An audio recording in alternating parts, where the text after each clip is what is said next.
ওদিকে বাঁকুড়ার ওন্দায় বহিরাগত ভূমিপুত্র তরজাপ। বিজেপি প্রার্থী বলছেন তৃণমূল প্রার্থী বহিরাগত, তৃণমূল প্রার্থী বলছেন বিজেপি প্রার্থী বহিরাগত। আমার সঙ্গে প্রিয়ব্রত রয়েছে। প্রিয়ব্রত, বহিরাগত মানে এখানে কিভাবে ব্যাখ্যা করছেন প্রার্থীরা? একজন আরেকজনকে বহিরাগত বলছেন, দুজনেই কি বাইরে থাকেন?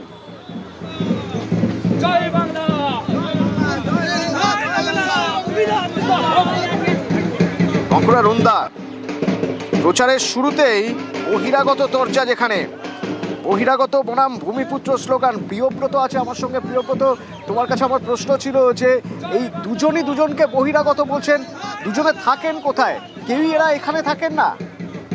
দেখো, বিষ্ণুপুর সাংগঠনিক জেলার সভাপতি সুব্রত দত্ত, তিনি পাত্রসাহের বাড়ি এবং তাকেই অন্দা বিধানসভা এলাকার প্রার্থী করেছে তৃণমূল কংগ্রেস। এবং এই অন্দা বিধানসভা এলাকাতেও কিন্তু আগেও দেখা গেছে তৃণমূল কংগ্রেসের যে প্রার্থী সেটা অরূপ খা হয়েছে, এবং অরূপ খায়ের বাড়িও হচ্ছে কিন্তু বাঁকুড়া জেলা এলাকায়। তাহলে সেক্ষেত্রে একটা প্রশ্ন থেকেই যায় যে অন্দা বিধানসভা এলাকাতে কি তৃণমূল কংগ্রেসের কোনো প্রার্থী নেই?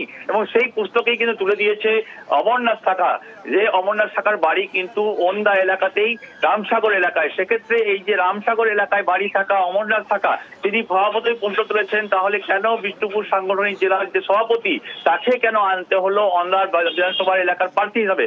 অন্যদিকে যে অন্দা বিধানসভার যে প্রার্থী হয়েছে সুব্রত দত্ত, তিনি দাবি করছেন যে এই ধরনের কোনো ঘটনা ঘটেনি, তিনি পুরো বিষ্ণুপুর সাংগঠনিক জেলার সভাপতি, সেক্ষেত্রে তিনি হাতের তালুর মতন চেনেন এই অন্দা এলাকাতে। অন্যদিকে তিনি কটাক্ষ করছেন শুভেন্দু অধিকারীর নাম বলে, যে সমরনাথ শাখার যে নেতা আছে শুভেন্দু অধিকারী, তিনি কি করে তাহলে প্রার্থী হন সেক্ষেত্রে নন্দীগ্রাম থেকে? এই প্রশ্ন তিনি যখন তুলছেন, কিন্তু অমরনাথ শাখার বিরুদ্ধে যে বহিরাগতর কথা বলছে, তথ্য তুলছেন, সেই বহিরাগত তথ্য কিন্তু মিলে না কিন্তু এই ঘটনাতেই। অতনু, ধন্যবাদ। আমাদের মানে সৌভাগ্য, তৃণমূল কংগ্রেসের দুর্ভাগ্য। আজ বিগত 10 বছর 15 বছর ধরে তারা অন্ধার মুখে কোনো ভূমিপত্র খুঁজে পেল না, তাই বহিরাগতকে এনে একজন প্রার্থী করেছে। এটাই তৃণমূল। আমার প্রশ্ন ভবানীপুরের মানুষের কাছে, যে ভবানীপুরে কি বিজেপি করা কোনো কর্মী কি থাকেনি? তাহলে কি ওনাদের প্রার্থী খুঁজে পাওয়া যায়নি, বা প্রার্থী হতে কেউ ইচ্ছুক হয়নি?